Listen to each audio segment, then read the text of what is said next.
I think we're set up. So we'll start on our briefing here.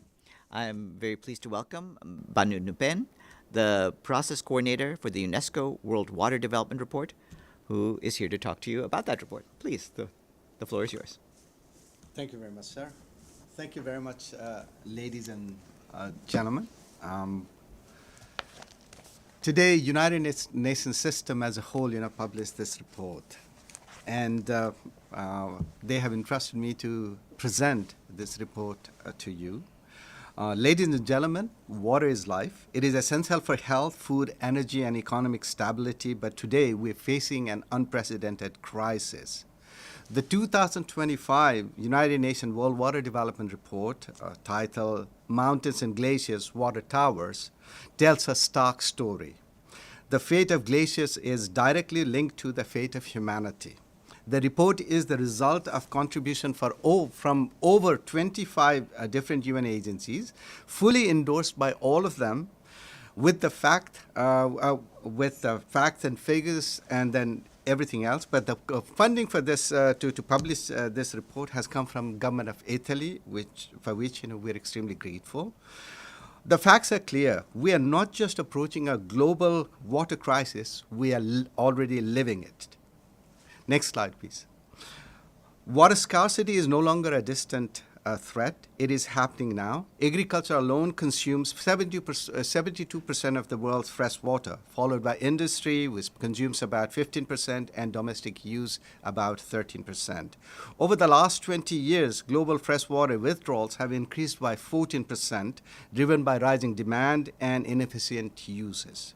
Today, 1/4 of the global population faces extreme water stress, and 4 billion people suffer severe shortages for at least part of the year. This is not just about water availability, it's about food security, economic stability, and for survival. Next slide. The water may seem abundant, but its sources are fragile. Mountains and glaciers provide over 50% of the world's fresh water. The Indus, Nile, Colorado, and Tigris rivers, among others, are lifelines for millions. Depends on glacier melt for over 70% of the total flow. But glaciers are melting faster than ever. In the Himalaya, also known as the third pole, glaciers are melting 65% faster than a decade ago. If global warming exceeds 2 degrees Celsius, glaciers could lose more than half their volume by 2100.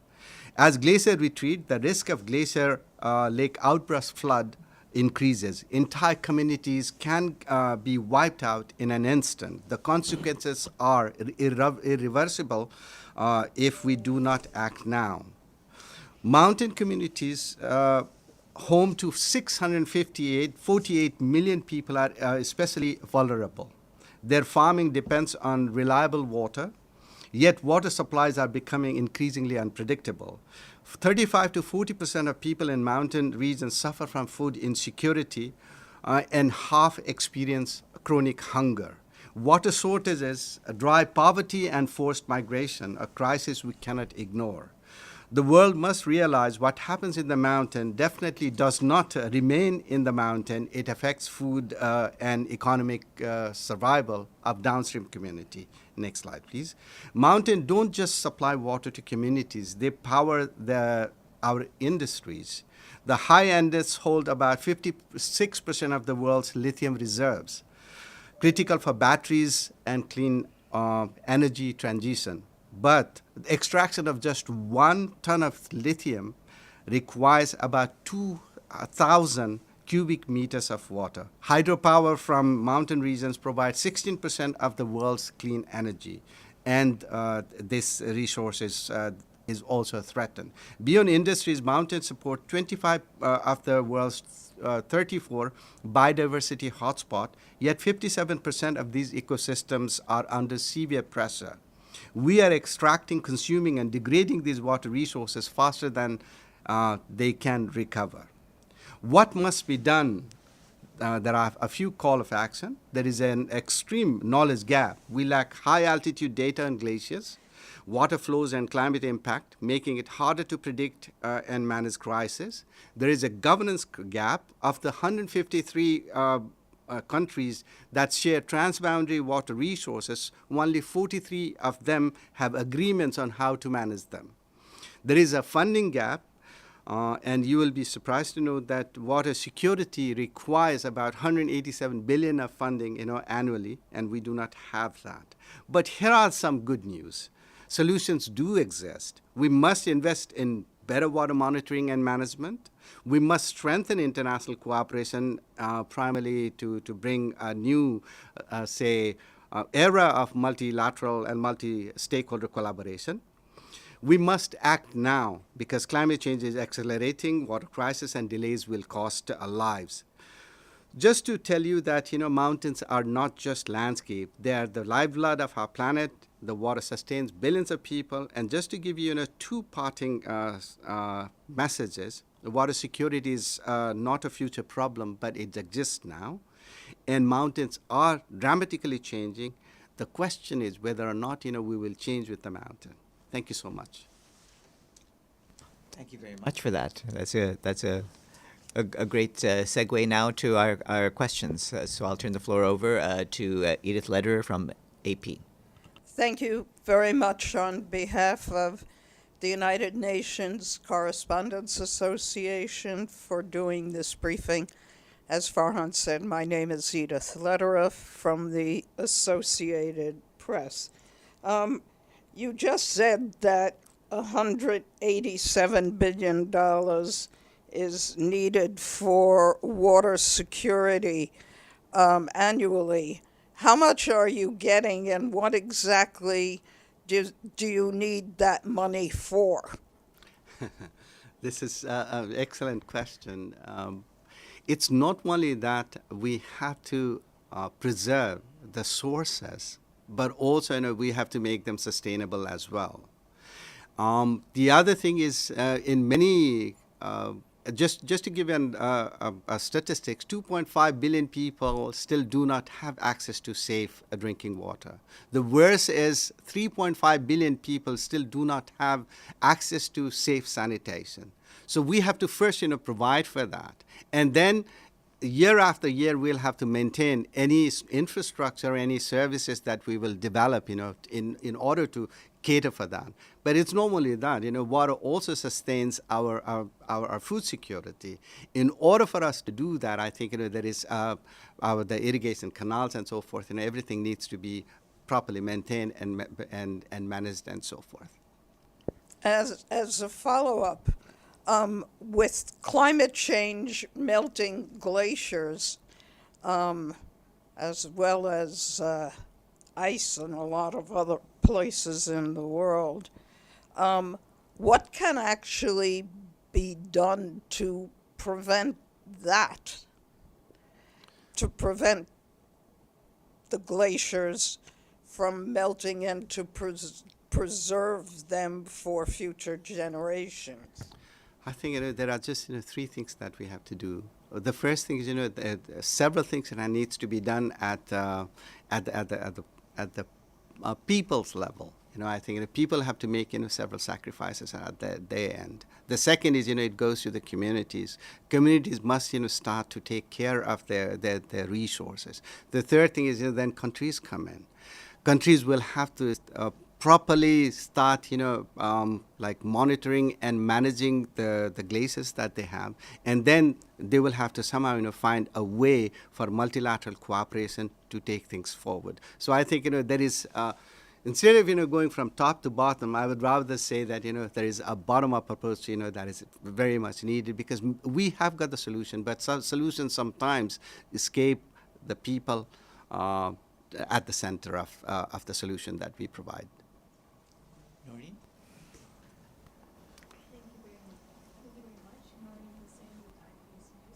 I wondered if you could just expand on, the factors that are sort of have led to the increase in glacier melting over the last decade. I mean, Edith has just sort of said that climate change has, led to glaciers melting faster. But what are could you just sort of list specific ways and like examples of how that has come about? I think this is see, whatever we have got. Although the science is still uncertain, what we know that the world is our planet is rising in temperature. How it's rising, I think there are several things that we can look at from the fossil fuel use or to unsustainable practices that we do, and so many other things that we are doing. I think there is. This is a cumulative effect that is occurring. It's not. It doesn't happen in one day. If you look at how glaciers were melting about about 100 years ago, and if you compare that with now, the changes are alarming. It was not like melting to the rate and extent that it is melting now. So something has actually gone wrong. We know the triggers, what it is happening, but how to somehow keep it checked. This is a major concern for us, because what has happened is essentially like if you have already put one domino down, like whether we like it or not, if you are sitting at the other end of the domino, like that this domino will also eventually fall. So the thing is that we'll have to somehow find a way to either like go somewhere and then make this domino not topple the next domino that will come after it. But I think that there is a lot of effort that is needed. We do not have data. That's one thing. Even if you have data, the data is not open for people to use. So there's a lot of concern for openness of data as well. The third thing which is quite interesting is the new technology has started to come up, and which can be a source of say lifeline, like to safeguard, some of these things, that are happening. But we do not have a sufficient, say, way to go about it. I think, perhaps, what we will have to do is, we'll have to, again, I'll go back to the same statement that we'll have to start from us and then perhaps, move forward. Do you sort of foresee the industries that you mentioned that are dependent on water, or like use up a lot of water in the production of technology, or like the mining of certain resources like lithium as you mentioned? Do you also foresee them being involved in this in that sort of assessment of what can be done to mitigate the use of the reliance of water, like mitigate the fast melting of glaciers? I think the international community and the world has already come up with a way to offset the carbon that it is producing. There are ways to offset. If they are producing an X like cubic kilometer of carbon dioxide every say X, they have found ways to do it. They have got technology to kind of address it. But whether or not they are doing a necessary measure, taking necessary measures for this, this is still a big question mark. Everyone has a responsibility to safeguard it. And whether or not everyone is in fact doing what they are supposed to do, this is again a big question. I'll stop at that. Ephraim?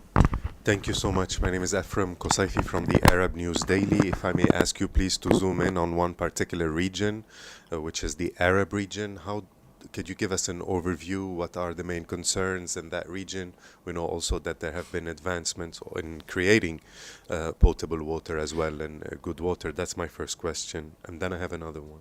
Okay, quite interestingly, this report has, in fact, produced a specific section on Arab world. So there is, in fact, and then this wisdom has come from ISQA. So ISQA has, in fact, contributed a chapter in this report. There are, of course, two things, that I would like to highlight. Is one that, availability of water. Of course, it's Arab world has one of the lowest, say, per capita availability of water. So you already have, very less to manage. That's the first thing. The second thing is there are several, geopolitical things, that are also going. I do not want to delve on that, but that can also. That is also triggering, some of the untoward, say, consequences of of proper use of resources. Say, think about, like Arab region knew, how to manage, water before.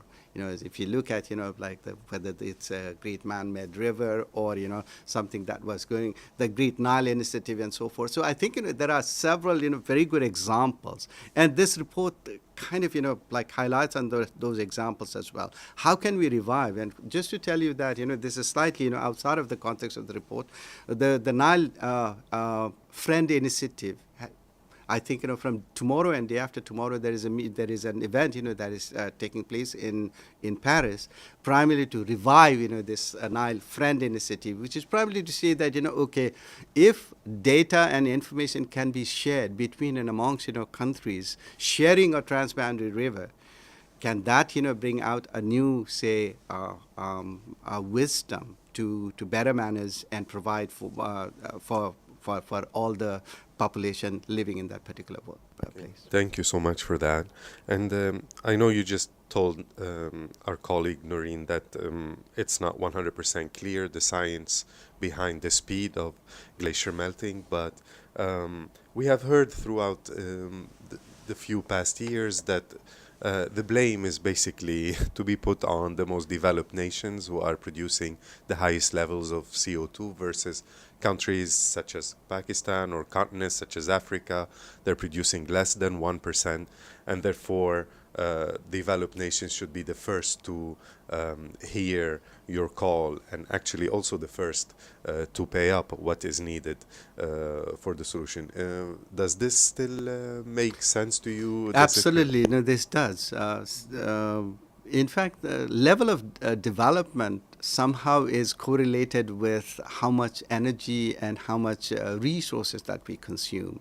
If you look at, say, big countries, that are out there, big countries maybe, if you produce a cumulative figure, of course, because of the sheer number of population there, the total resources that they're using may be too high. But if you look at, in the per capita basis, you will be very surprised that, like something that is being utilized in more developed countries, that may be 2, 3, or even, 4 times more than, someone using it in a small country like, maybe like in sub-Saharan Africa or in South Asia. Sure. One quick one. You also mentioned the average citizens and the role they have to play. We know also it's been now in the culture to take care of water. When you use the restroom, when you brush your teeth. I mean, we've heard this over and over again, and it's part of the culture now. And I wonder if in your new report, is this having any effect? Is this improving the situation at all? Because people are starting to feel that whatever they're doing, the news keeps on getting worse and worse. This report also talks about, and the world is we're very fast, like urbanizing. As soon as, urban services are like acquired by us, we tend to somehow, start like ourselves, like in tune of this. If, I will, in fact, this is not in the report, but I will, in fact, share my own, personal experience on this one. Like when I was growing up, we had one toilet, and then, like 7 household member, would use that. These days, I have got 3 members and 4 toilets, and all of these, we actually, like keep on flushing this toilet. So I think, some of the new way of living has definitely some consequences. And perhaps what we have not realized is the world is becoming more urbanized. Like something that you would see in like a city in Pakistan, several years ago. Now, these cities in Pakistan have also, urbanized. Even, small, communities in Nepal have become, urbanized. This report has, in fact, provided regional, say, snapshot on how things are changing in terms of, whether we are becoming, more water efficient or not. And I think, in the slide that I showed, the second slide actually talks about while the developed countries have a leverage for water use efficiency, unfortunately, the lower and then the least developed countries, they have not gained any on making their water use efficient. So this is where, like almost 60% of the humanity lives. So we have a concern, and we have put that concern in this report that we published. Thank you. And with that, I'd like to thank once again our guest, Banu Nupan, the process coordinator for the UNESCO World Water Development Report. And I'd like to wish you all a happy World Water Day tomorrow. Have a good afternoon, everyone. Thank you so much, sir. Thanks.